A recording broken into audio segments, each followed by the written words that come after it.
job. Excuse me.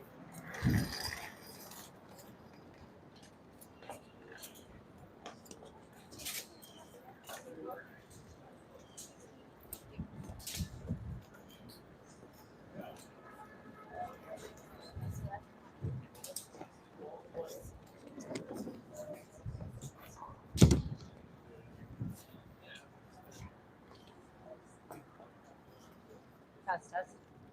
Hello? One more time. Hello? Good. Hold taut. And again. Good morning. Hold on a second.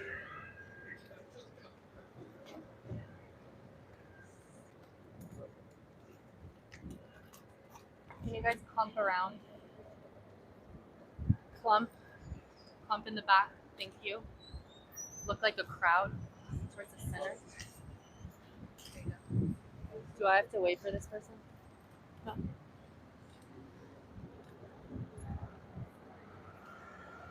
What? I know, but Sarah wanted here.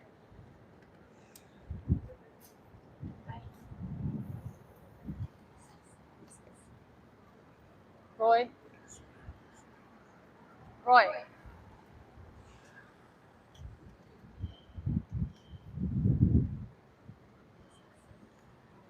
I know, but do we wait for him? Go.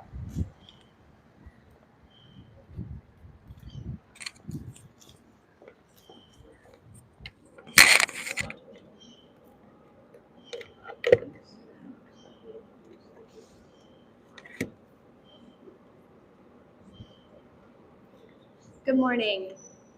My name is Sarah Gardner, and I'm the CEO of the HEAT Initiative. Today, while Mark Zuckerberg and Meta executives unveil their new products in Menlo Park, we are here to remind everyone that Meta has failed our children, and they don't even care. You are going to hear incredibly powerful voices who have experienced, some of whom have experienced the unthinkable, the loss of a child. And you will also hear from a whistleblower willing to call out Meta for their callous disregard of the lives of children. How did we get here?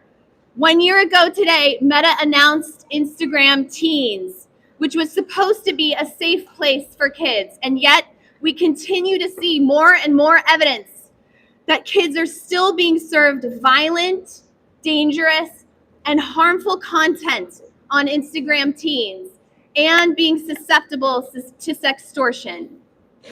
In April, we followed 45 grieving families and stood in this exact spot as we asked for incredibly reasonable changes to be made so that kids could be better protected on Meta's platforms. And you have done nothing. Mark Zuckerberg and Adam Mosseri, we do not want the world that you are unveiling. Don't try and distract us with your future virtual world when all we want is for our kids to be safe in this one. I'd like to introduce now Brandy Roberts, mother of England Roberts, Forever 14.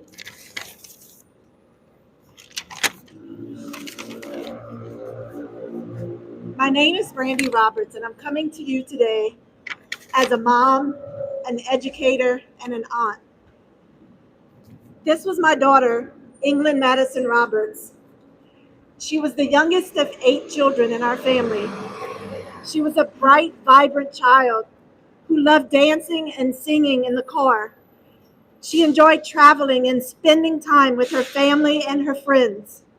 She loved going to get her nails done with her dad. She was just your typical teenager. And I'm saying was because my daughter is one of the tragedies that so many children are experiencing due to Meta's platforms. They know the dangers exist and they still do nothing.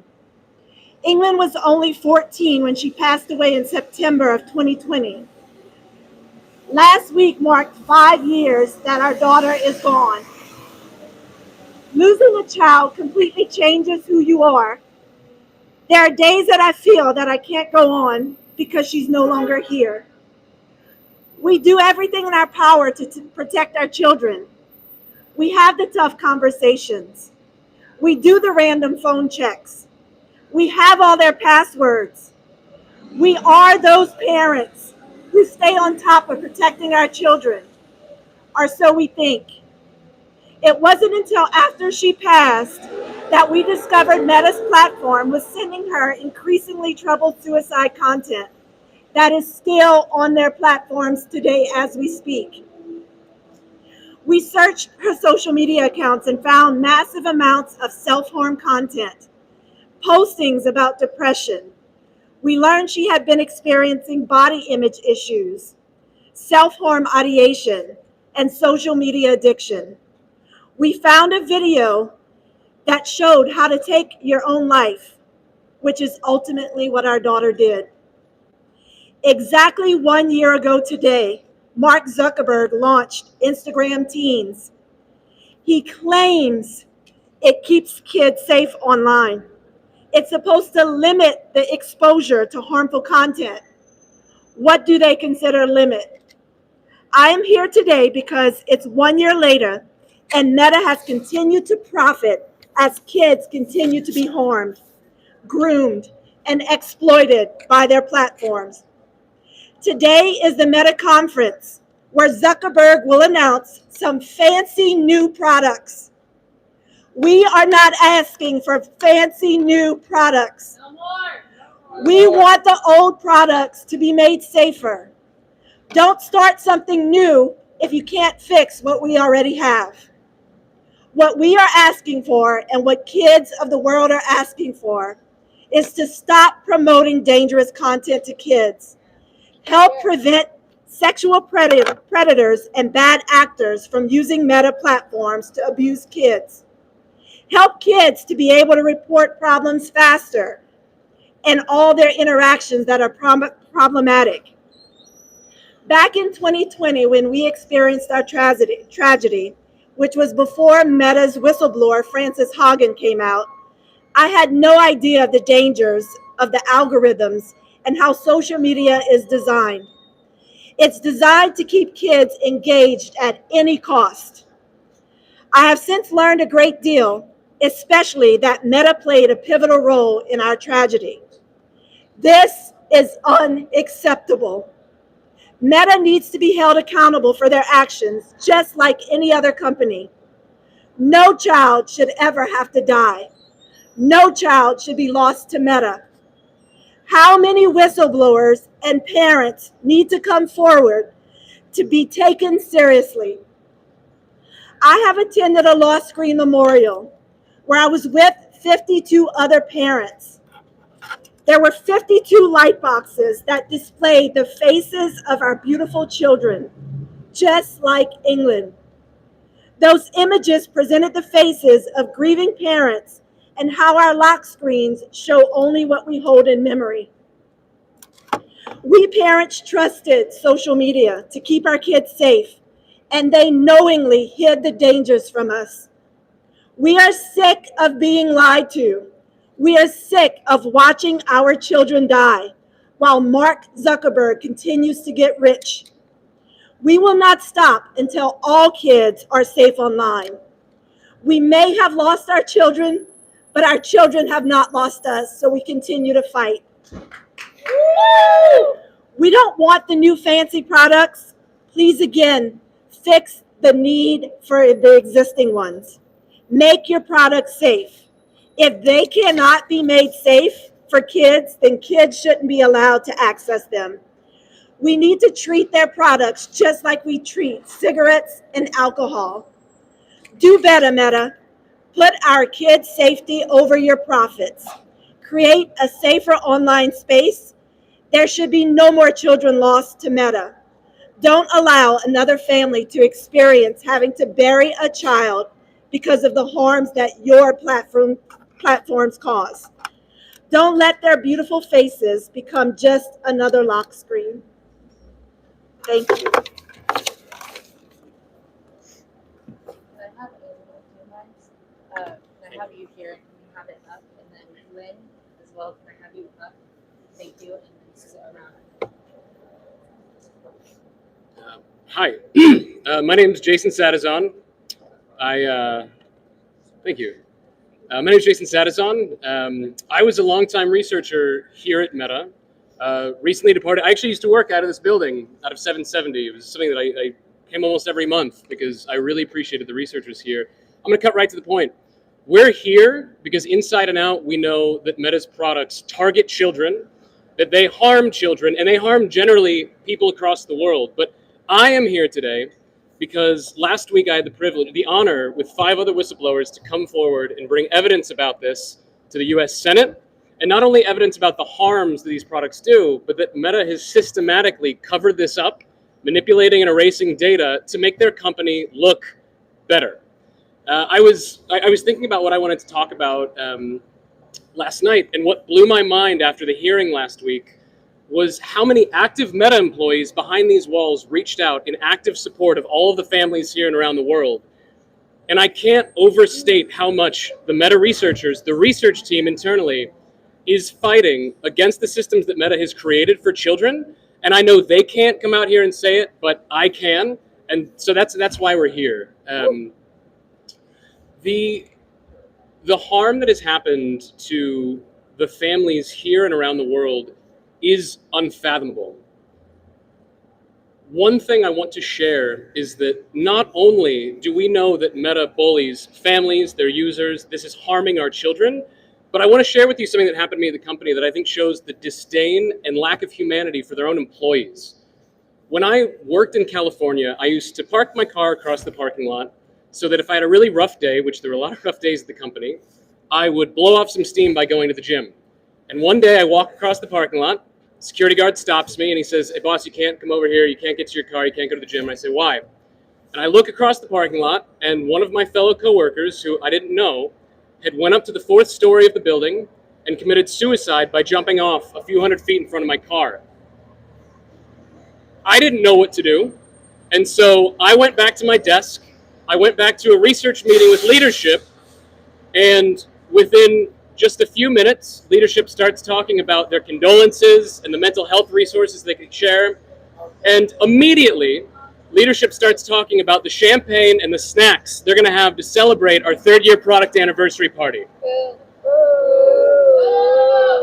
My point is if that's the lack of humanity they have for someone who's dead across the parking lot, how little do you think they care about your children and the people who are here with me today?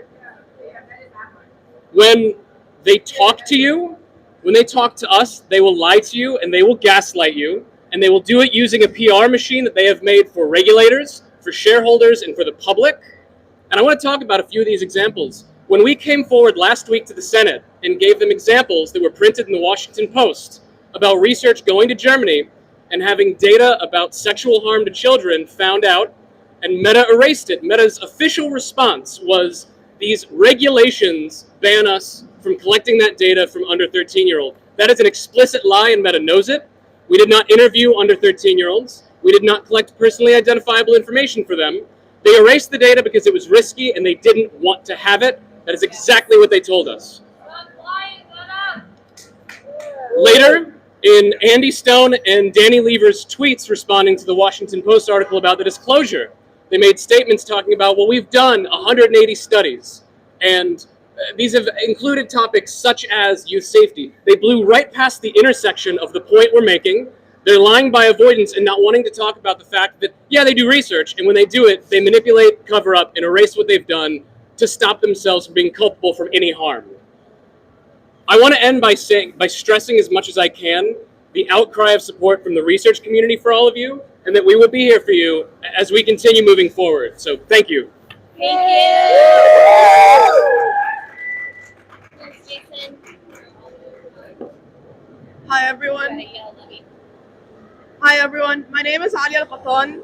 I'm a graduate student researching the social and political impacts of social media use in emerging technologies, and a member of the Design It For Us coalition.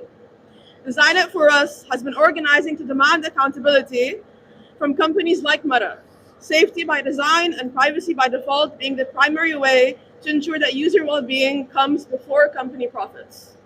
Back in April, Design It For Us joined Heat and parents together for a rally in this same location to demand that Meta does better. This included delivering a petition of more than 12,000 young people, parents from across the country. We demanded they do better then, but are still seeing the same negative experiences on the teen accounts that led us to mobilize in the spring. In May, Design It For Us released research that found that Instagram's teen accounts don't live up to the promise to protect teens online. Meta hides behind the claim that their teen account settings are the solution to negative experiences, harm, even suicide. Behind the scenes, their tools are ineffective.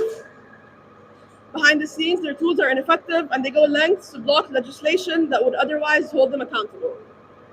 Last week, another wave of whistleblowers, as we just heard, kept Meta under the microscope and added more damning evidence to what young people, advocates, and experts have been warning about for years.